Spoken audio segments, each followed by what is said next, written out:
On page 5, he makes a very good economic point, and I think this is applicable, probably will be applicable for a long time. Those who want to, the difference between the people who want to make the pie larger versus the people who just want to cut it up more evenly or more equitably, right? So he says here, there's what one means available to improve the material conditions of mankind to accelerate the growth of capital accumulated as against the growth in population.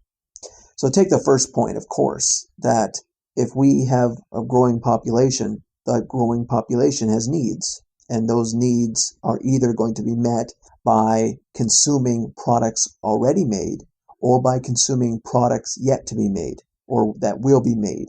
And so, of course, if we have a fixed amount of goods, that fixed amount of goods relative to population, if population's rising faster than the accumulation of goods, then we're going to be losing prosperity. We're going to be becoming more poor and more in poverty because there'll be less goods to go around. So, but the other idea is that when we're trying to become more prosperous as a species, as a nation, whatever it might be, there's two approaches. The main approach that seems to have been working through the 20th century and even in the 21st century is distribution of wealth. Distribution of wealth, not creation of new wealth. They talk about we're going to create jobs, but that's nonsense. Governments don't create jobs.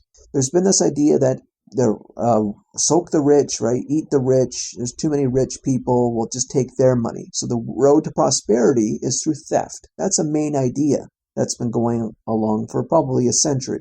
That to gain prosperity, it's not about growth. It's just about that there's an injustice in the distribution of all the wealth, and there's people that are too rich, and we'll just take their money, and then everything will be great. Well, no, obviously not. That's not a solution.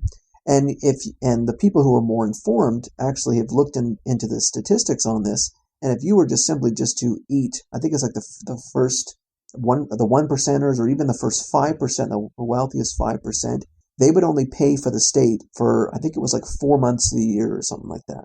And so, and after you've done that, and there's even someone, I can't remember who it was, but someone actually did all the calculation. They even calculated what about selling all the cars, selling all the factories, and then, of course, eating all the rich and taking all their money, right? So we're going to be bandits, and we're going to be thugs, and we're just going to take rich people's money and stuff, right? So if you did that, the factories, the cars, and all of the top 5% rich people or something like that. So your medical doctor, right? You're probably your boss or your CEOs in any company you might work for. We're just going to strip all their wealth. It only pays for like 8 months of the government for 1 year. And then what? You've essentially destroyed your country, and everyone's now going to be poor, right? So it's such a horrible idea and such a destructive idea. It is still very pervasive today that all we have to do to increase our prosperity is just to steal other people's wealth and to redistribute it. Because the wealth, of course, that rich people have are not being used effectively, and that wealth could be more effectively used by poor people. Like, what silly nonsense, right? It's ridiculous. But that's a very pervasive idea. No, the only road to prosperity, as Mises is saying here, is to accelerate, a direct quote from him, to accelerate the growth of capital accumulation. So what does that mean? It simply means wealth generation. If population growth is more or less uncontrolled, we're not going to do something like China's done. If population's uncontrolled, we need an economy that's growing faster than population. And if we're bringing in the kind of the migrant crisis, the immigrant crisis, I guess various parts of the world have different rates of childbirth. I think Europe is something like, I don't think Europe is replacing itself anymore, and I think North America is maybe just barely replacing itself. Obviously, you have to have every parent, every family has to have at least 2.2 kids, I think is the stat. Of course, 2 kids to replace the parent, and 0.2 to replace kids that die, childbirth or die in an accident, or essentially anyone who dies before they're able to get to have kids, or those who don't want to have kids. That's what the 0.2 is for. But other places in the world, the birth rates are far higher. 5 kids. Jewish families, I think, have a lot of kids, for example. Middle Eastern families have a lot of kids.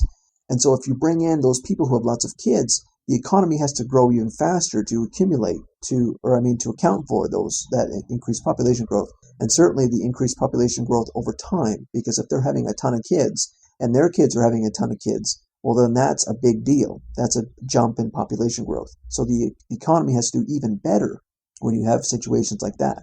Yeah, that main idea, I think, is crucial, that if you want to help people, if you want to help especially the poor, it's the economy that has to be strong. A weak economy is a disaster for those who already make not very much money or do not have the skills to obtain a good job.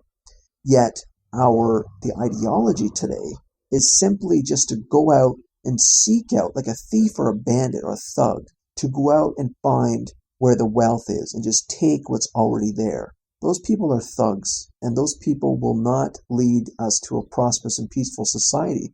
Those are people who are using force to do what they want to do good, apparently to do good. And those aren't people that, bandits and thieves have never been the road to prosperity. Just like Robin Hood. It still irritates me a little bit to this day that Robin Hood, the story of Robin Hood, was told as if it was a virtue, as a hero. But Robin Hood was a thief. It's